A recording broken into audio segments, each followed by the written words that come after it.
Hi Rick, how you doing? Hey Keith, I'm fine. How about you? I'm doing great, thank you. The title of this podcast episode is going to be Staying Grounded. One of my friends who I've introduced you to a couple of years ago, his name is John DeCuna. He's a great guy. He and I've gotten to know each other through our work in healthcare. He happens to be a surgeon, and I happen to be a surgeon too. No, just kidding.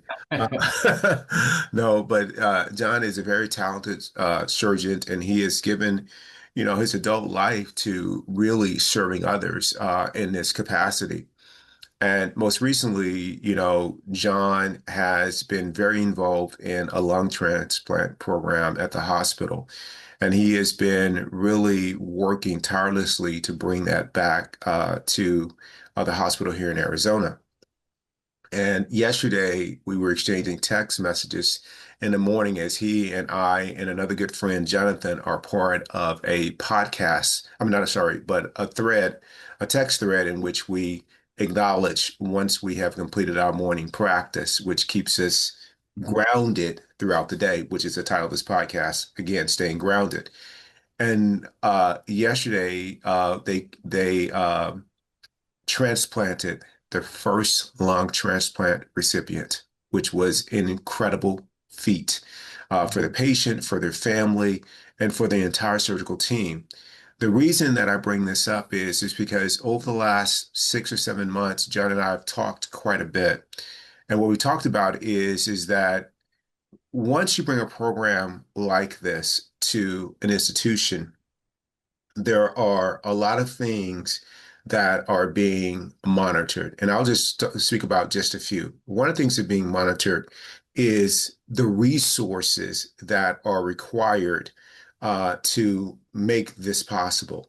And the resources, in addition to all the technology, you got people on the payroll and essentially, the administration may be looking at this as if they're not operating, they're not generating revenue.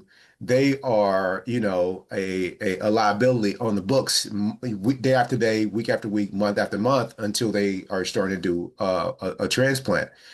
So in some cases, you can feel a lot of pressure to go ahead and accept patients for transplant, and it may not be the right time. Either the patient is too sick or the lungs aren't the best lungs for a transplant.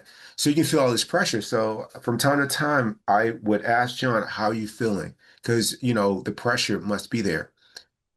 And true to John, the John that I've known since he began to practice 3 or 4 years ago, he just stayed rooted in his practice. He stayed grounded, Rick. So with all these pressures coming in from other people with opinions and colleagues, like this is the time, this is the patient, he there's one person he trusts who is another surgeon, and they would talk about it.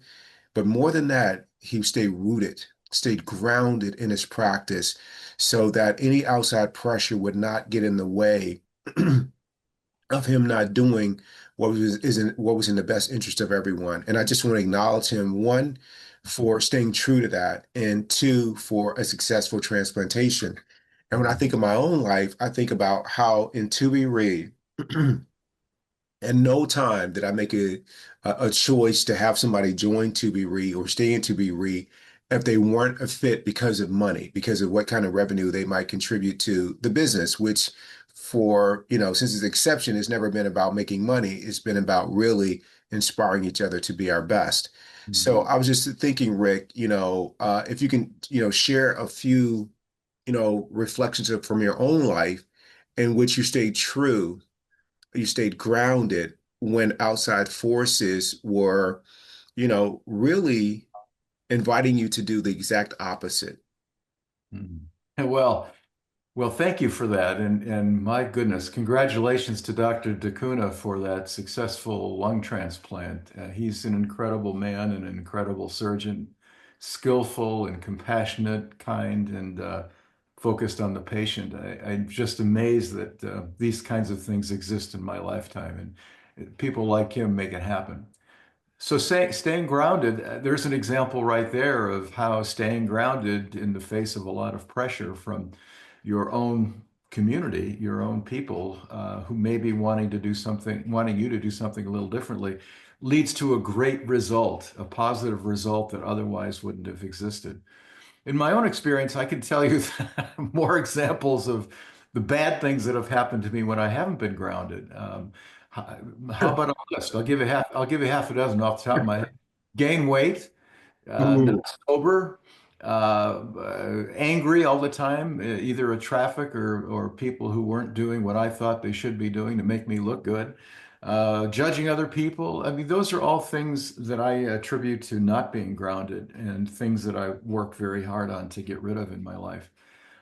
The thing that is wonderful about the practice and ToBeRe and what relationship you have with John and the other guys on your thread is that you not only are doing the practice, but you're building a community of like-minded people who are doing the same practice. And that's a way to keep one another honest, but also inspired.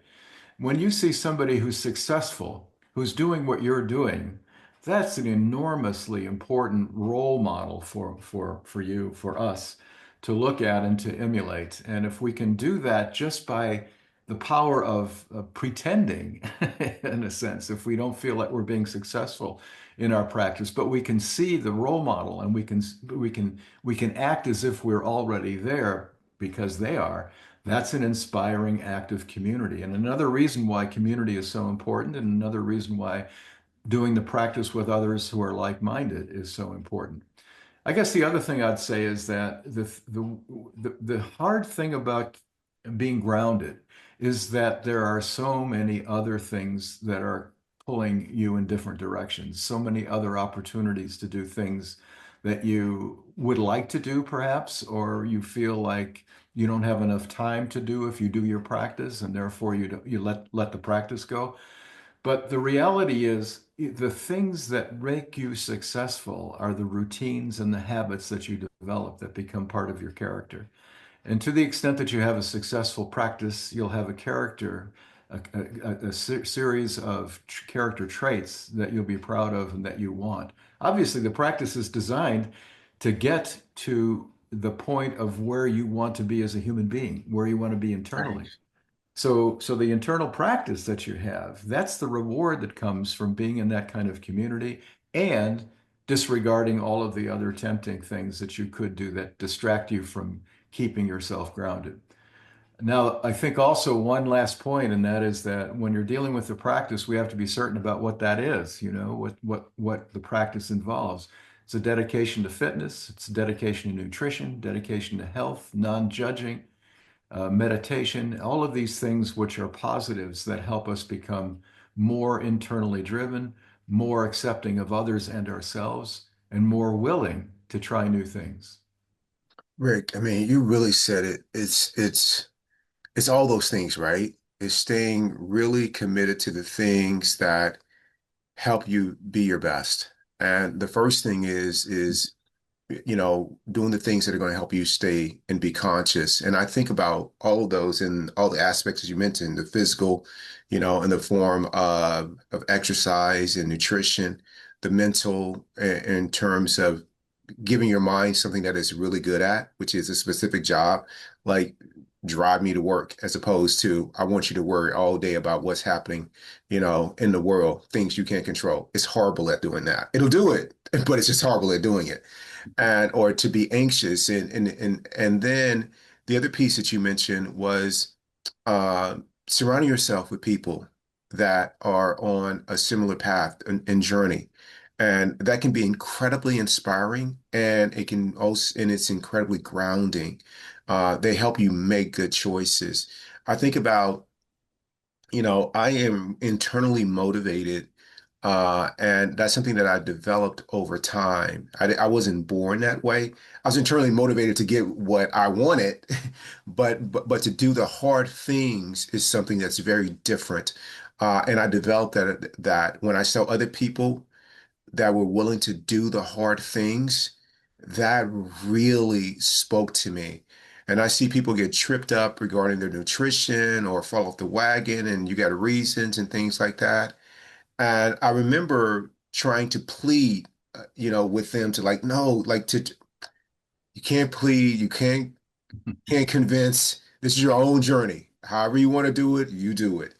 And for me to be surrounded by a group of people that are on a similar path, I mean, and you being in that group of friends for me is incredibly comforting. And it also is incredibly rewarding.